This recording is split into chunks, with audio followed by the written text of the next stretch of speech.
It was inevitable that Mercedes-Benz would take their biggest SUV and stuff it with one of the most powerful engines that they produce.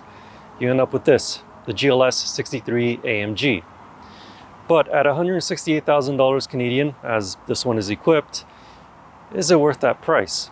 Well, I dressed up a little bit instead of my usual attire of t-shirts and shorts, and let's go for a drive and find out.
So this GLS 63 is powered by a 603 horsepower and 627 pound-foot of torque 4-liter twin-turbocharged, or bi-turbo as Mercedes-Benz calls it, V8 engine.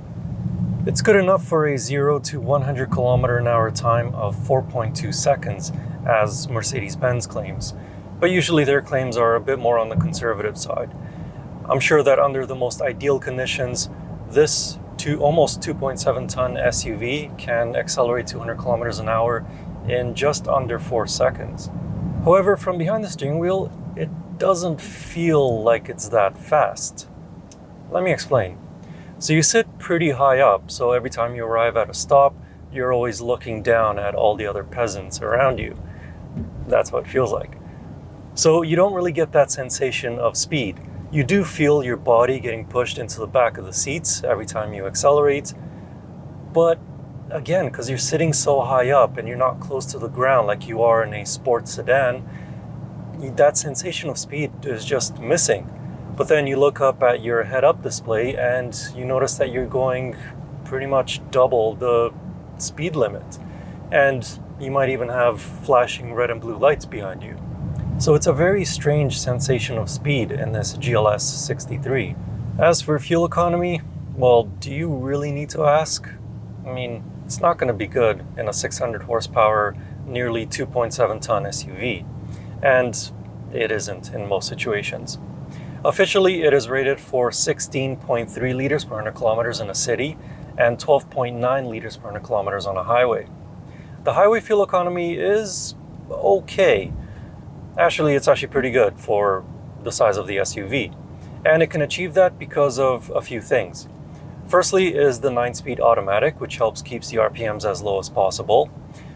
The engine also has cylinder deactivation, so when you're cruising under light throttle applications, it'll shut 4 of its cylinders down. And it also has EQ boost. What that is a 48-volt mild hybrid system. And of course it helps with fuel economy, but it also helps provide the engine with momentary bursts of acceleration up until the turbochargers spool up and provide the bulk of the power. As well, it also helps in providing a very smooth auto start-stop feature. But even with all of that, I am currently averaging about 17.2 liters per 100 kilometers. And I think it's going to keep going up and up because unless I do a lot of highway driving, I don't see that number going down anytime soon. As I briefly said earlier, this engine is mated with a 9-speed automatic transmission. And in comfort mode, you pretty much can't even feel the shifts between the gears. That's how smooth they are. Switch it to Sport and Sport Plus, and you do feel those shifts, but they are really, really quick.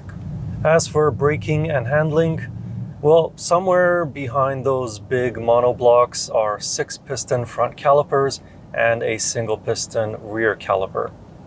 In everyday driving situations, it takes barely any effort from your right foot to bring the car to a stop.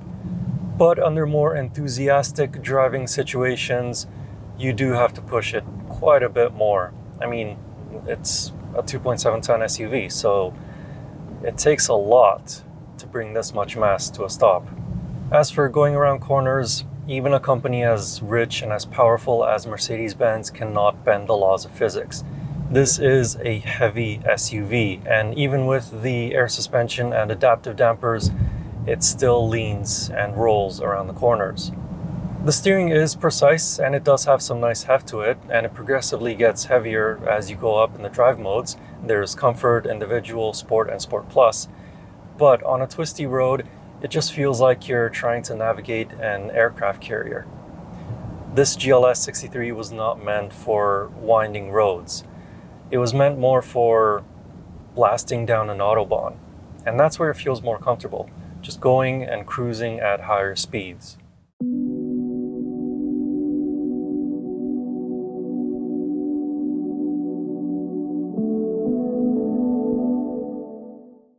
The 2021 Mercedes GLS 63 does a great job of being a comfortable SUV, but it could be slightly better. The 23-inch monoblock wheels are wrapped with low-profile tires, which look really good, but you can feel sharp bumps being translated into the cabin.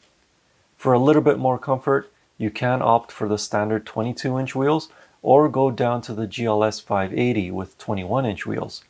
That one also has the same air suspension system. As for interior noise, you'd expect it to be blissfully quiet for a six-figure SUV. And for the most part, it is. Until you put your foot down, of course. With the SUV in comfort mode, there are no rattles or squeaks from the trim pieces. The engine is well muted, but you do hear a little bit of noise from the tires at highway speeds. You can drown out that noise if you switch to Sport or Sport Plus modes and open up the exhaust, at which point the GLS 63 sounds like a snarling monster. Crackles and pops from the exhaust are loud, but not obnoxiously loud.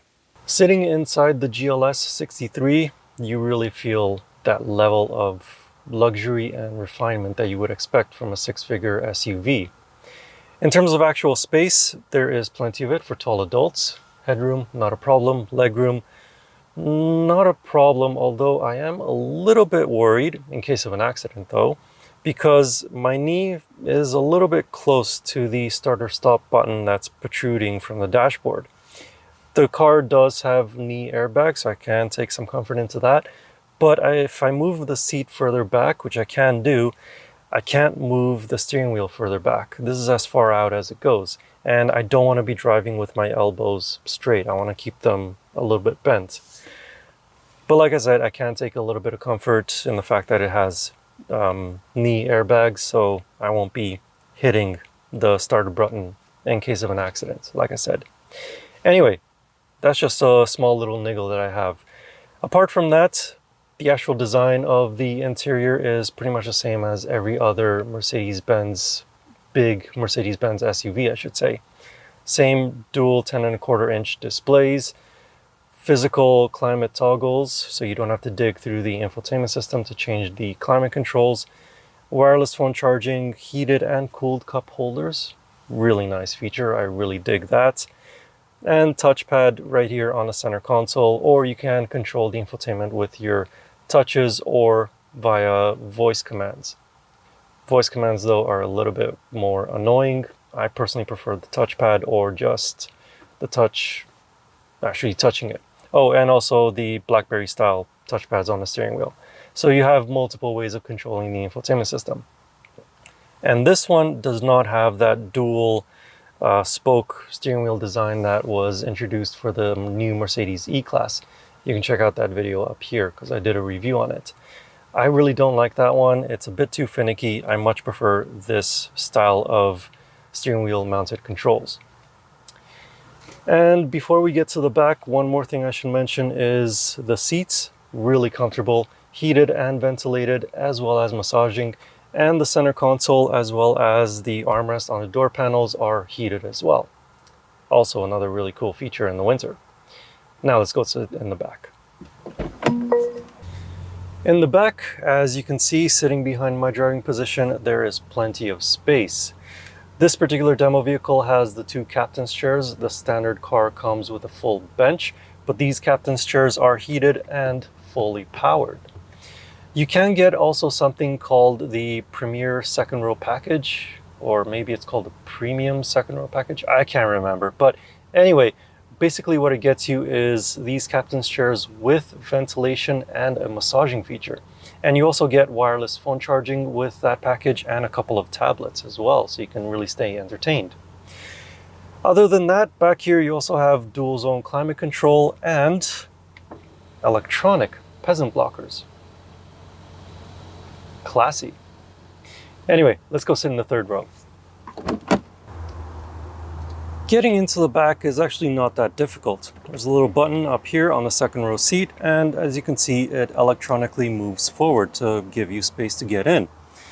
Problem is, it takes quite a while for it to move, and if it's raining outside, this movement feels like an eternity. But once it does get out of the way, simply pop in and then push that button again. Only problem is, you now have to hold it. How's it going? Good? Don't forget to like and subscribe. And now it's done. But the problem is now that this seat is in its most forward position. So if somebody like myself sat there, I'd want it to move back. And when that happens, legroom in the third row is pretty much non-existent for an adult. Realistically, these seats are only meant for kids, not adults. And as for getting back out, you can push this button and wait another eternity, or the quick way to do it is to just go in between the captain's chairs. Much faster. Behind the seats, the 2021 Mercedes-Benz GLS 63 AMG offers 355 liters of cargo with all rows of seats up. With the third row folded, it has 1,210 liters of cargo volume, and with the second row folded, it has 2,400 liters of cargo space. The third and second rows can be folded and raised electronically, and there's a button in the trunk for lowering the rear air suspension of the GLS for easier loading or unloading.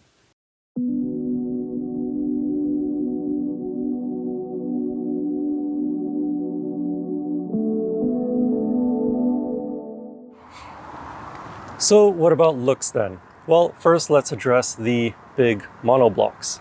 They are 23 inches in diameter, and these matte blacks will cost you $2,000 Canadian. You can get them in silver, in which case they'll only cost you $1,500 Canadian. They're wrapped in Michelin Pilot Sport 4S's, and they are 285 wides in the front and 325 wides in the back. And you know what? I think that they really match the style of this particular car really well. Most of the people that I've talked to also really like these monoblocks, but there are a few who don't. However, I'm not one of those people. I dig them. As for the rest of the styling, it looks pretty much the same as all the other GLSs out there, apart from the big Panamericana grille, which pretty much all AMGs get these days, and quad exhaust pipes out the back, which are fake. But apart from that, it still is a very curvaceous box on wheels. However, with these 23-inch wheels and the black paint, I think it kind of looks a little bit gangster, don't you think? Kind of like something that a mob boss would drive around in. I like it. So is the Mercedes GLS 63 AMG worth your consideration? Well, with a starting price just shy of $161,000 Canadian, like I said at the start of the video, it's not exactly cheap, but it is cheaper than others. The BMW Alpina XB7 is $5,000 more expensive than this, starting price-wise. And the Range Rover SV Autobiography is a whopping $43,000 more expensive than this. Again, starting price and Canadian dollars. So compared to those ultra luxury SUVs, you can almost call this thing a bargain. Do you really need a SUV with a 600 horsepower engine? Probably not. Do you need one with 23-inch wheels? Again, probably not. But do you want one? Yes. And if you do have the money for it, like I said, this is a bargain. Anyway, if you want to know more about this Mercedes-Benz GLS 63 AMG, I wrote a more detailed review of it over on my website. You can find that link in the video description. And as always, I will see you in the next car or truck, or it'll probably be another SUV. Anyway, thank you for watching. Please like and subscribe, and see you in the next video.